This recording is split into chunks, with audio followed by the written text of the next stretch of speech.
everywhere you see people are worried about their love lives. अगर लोग single है तो खुश है या ना खुश है, कमिटेड है तो खुश है या ना खुश है, everyone is happy or unhappy or concerned about love. That is the reason I picked this topic on the future of love. What will I do in this video? In this video, I'm going to tell you 5 broad themes कि future में क्या होने वाला है और अभी जो हो रहा है उसके एकदम ही रिजेंबल नहीं करेगा, बहुत ही बदलने वाला है in terms of the future of love. Now, firstly, before we get into it, basic है कि what is the market of love?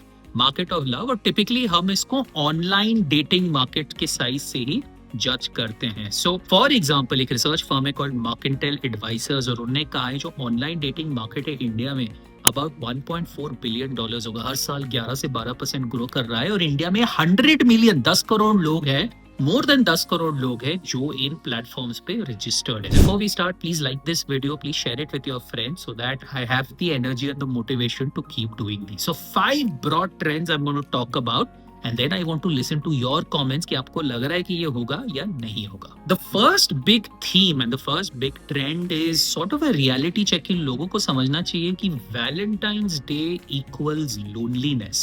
क्योंकि क्या होता है कि a lot of people are single during Valentine's Day and then they look at others, they look at happy couples, they look at their pictures on Instagram और उनको लगता है कि हम में कोई प्रॉब्लम है, शायद हम में कोई कमी है या हम प्यार करने के लायक नहीं है या अंडरवैल्यूड हैं and they feel really bad. So typically on Valentine's Day across the world आप देखेंगे कि there is a spike in depression that happens और ये बहुत documented research है and this is not a Gen Z problem. ये भी मैं बोलना चाहूँ, this is across age cohorts. अब millennials के बारे में सोचिए, even people in the 60s who are single, they feel really bad when they are single on Valentine's Day. Let's look at some research. So Bumble एक dating platform आपको पता ही होगा, they did a research where they said 32% of Indians are under pressure to have a partner for Valentine's Day. Even in the UK, there is a survey that was done that 2024 mate is considered the loneliest day on Valentine's Day, where 4 out of 10 Britishers felt extremely lonely on Valentine's Day. The hard reality जो हम enough बात नहीं करते हैं इसके बारे में कि Valentine's Day equals loneliness, and that is a harsh reality. The number two trend we will go to is how will love change, and this is a big theme मैं बात करने वाला हूँ कि it is going to move away from dating apps and it is going to move towards in-person experiences. What is the problem with dating apps today? You will all know this if you are in that region. एक है कि sometimes there is too much choice, excessive choice. If you're a man, you're constantly swiping right. आपने 100 interest भेजे, उसमें से एक या दो ने accept किया. If you're a woman, you get so many interests, you're flooded with choice. There is excessive choice when it comes to dating apps. Number 2, that is the problem कि genuine human connection नहीं हो पाता है with the dating world because you are always scared कि कहीं ये scam नहीं है या deep fake नहीं है या a person is just lying online, क्या मेरा फायदा उठाएगा. And there is always something called fear of missing out. FOMO dating apps पे भी होता है. For example, आपको लग रहा है मैं किसी से बात कर रहा हूँ, बात कर रही हूँ, but you may think शायद कोई better है इस dating app market में. And as a result, dating app messes your mental health. ना आपको प्यार मिलता है, ना mental health मिलता है, कुछ नहीं मिलता है. And that is the root cause of all the dating problems that exist today. Let's look at some numbers. So Forbes Health ने कहा है कि 79% of Gen Z has dating app fatigue.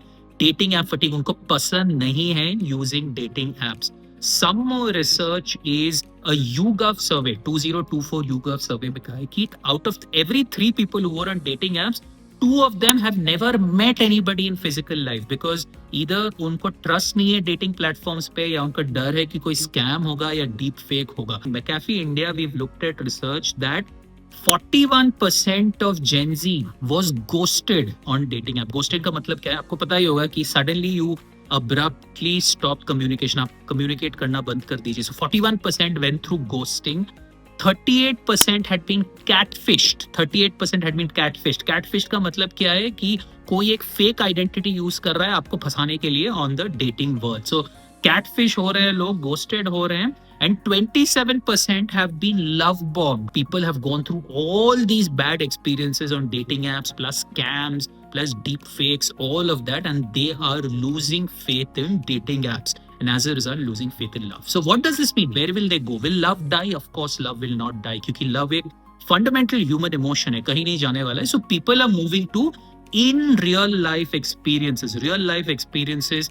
Think of festivals, think of concerts, think of single events, single mixers जिसको हम कहते हैं. Gen Z क्यों physical event prefer कर रही है और क्यों ये फ्यूचर है? क्योंकि फिजिकल इवेंट में एक तो चॉइस कम होता है, आपके पास 7-8 लोग ही है, आप उसी में से चॉइस कीजिए, फोमो नहीं होता है, एक हायर लेवल ऑफ ट्रस्ट भी होता है, सामने कोई खड़ा हुआ है, यू नो कि सामने कोई फेक नहीं है, और एक जेन्युइन ह्यूमन कनेक्शन का स्कोप होता है. That is why people are preferring physical events. Tinder is another dating app. I'm sure you know that 43% of Gen Z wants to take their date on a puja. Think of Navratri, Durga Puja on their first date. Real life events, concerts, ये सब बहुत बढ़िया चलेगा. That is where you will truly find love going forward.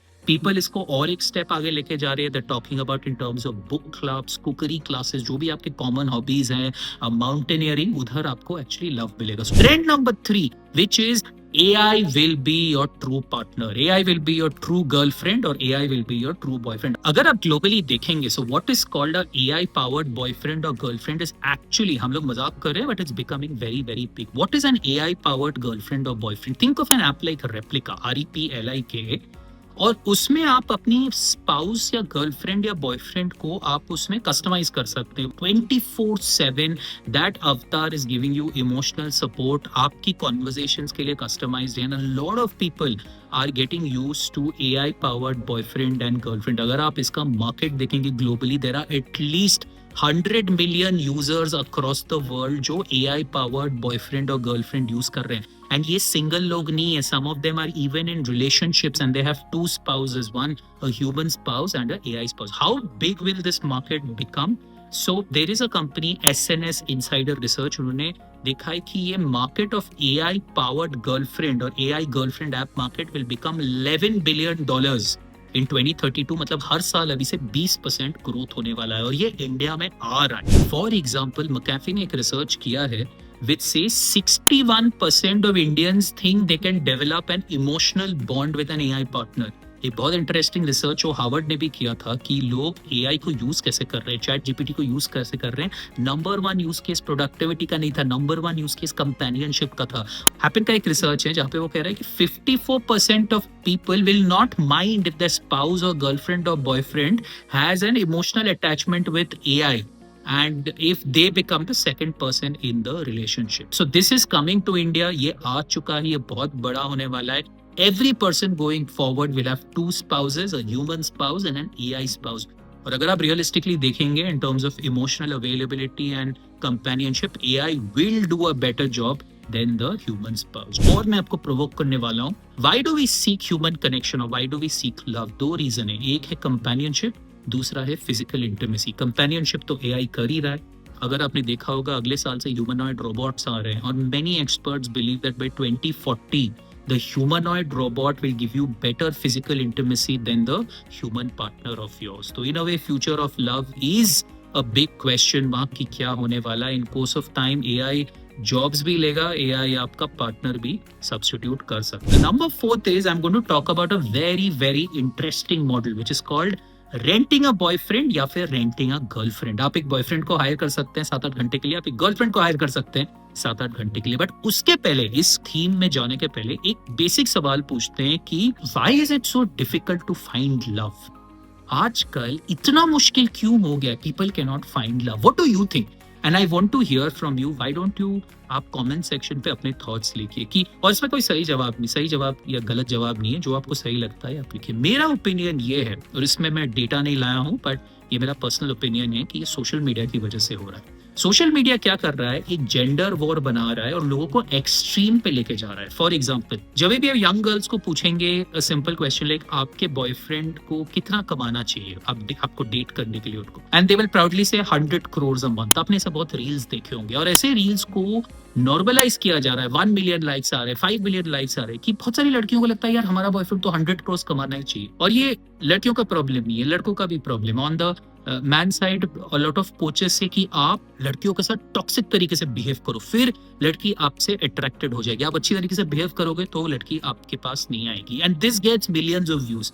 तो as a result क्या हुआ है कि ये दोनों एक्सट्रीम ओपिनियन, क्योंकि सोशल मीडिया एक्सट्रीम ओपिनियन को ही ग्लोरीफाई करता है, इतना बढ़ गया है कि people don't have reasonable expectation. पहले क्या होता था, रीजनेबल एक्सपेक्टेशन क्या है कि you will have a friendship, you will have a companionship, yes you will have above average looks, थोड़ा बहुत आगे जाओगे, थोड़ा बहुत टाइम स्पेंड करोगे, but all that has gone, now it is 100 crore और इट इज टॉक्सिक बिहेवियर। मतलब basically दुनिया इसी दोनों में आ गई, इसीलिए people are not able to find love. ये मॉडल आता कहाँ से? ये मॉडल जापान से आता है। You may ask why Japan, ये यूएस में मॉडल क्यों नहीं आया? क्योंकि जापानीज कल्चर बहुत यूनिक है। एक है जापानीज में अर्बन एरियाज में, टोक्यो की बात समझिए, बहुत लोग अकेले रहते हैं, नंबर 1। नंबर 2, जापानीज सोसाइटी अभी भी बहुत कोहेसिव है, वहां पे सोशल एलिमेंट बहुत स्ट्रॉन्ग है, जिसको हम हाई कॉन्टेक्स्ट कल्चर भी कहते हैं।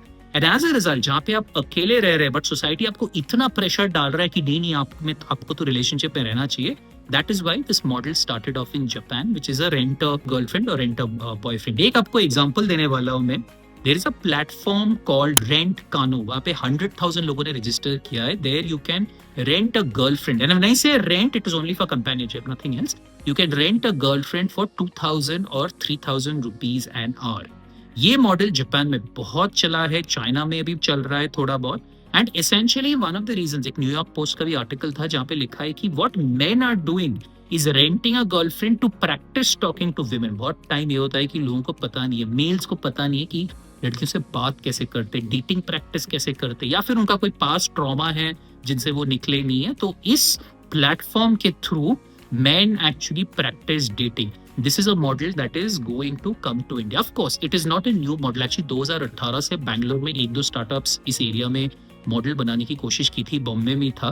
But if you look at this model, rent a girlfriend India में चलेगा नहीं, क्योंकि रिस्क इशू है. If you renting a woman, उसकी लाइफ और सेफ्टी को issue. But rent a boyfriend चल सकता है, अगर ट्रस्ट इशू को हम हैंडल कर सकते हैं. एक दो पायलट्स हुए हैं बट उस स्टेज पे बड़ा नहीं है. बट नेक्स्ट 5-10 ईयर्स में ये मॉडल बहुत बड़ा होने वाला है. The final theme I want to talk about, और बहुत लोगों को लगता है कि Gen Z is a very casual generation, उनको सिर्फ फ्लिंग्स में मतलब है. आपने सुना हुआ है टर्म्स के बारे में, situationship, nanoship, multiple partners, casual dating, one night stand. और ये थोड़ा बहुत सच्चाई है, ऐसा नहीं है सच्चाई नहीं है. Gen Z was fairly casual, but increasingly across the world ये भी देखने को आ रहा है कि Gen Z wants a traditional romance. Gen Z wants a committed relationship. मैं आपको थोड़ा रिसर्च सुनाता हूँ कि according to a survey by Bumble, 53% of Gen Z in India are actually looking for long-term commitments. They don't want these nanoship, situationship, multiple partner, polyamory जो हम कहते हैं, उनको नहीं चाहिए. उनको one person for life actually चाहिए.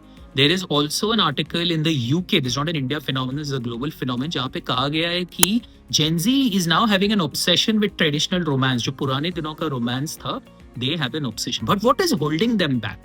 And there is this very famous psychological theory जिसको कहते हैं readiness paradox.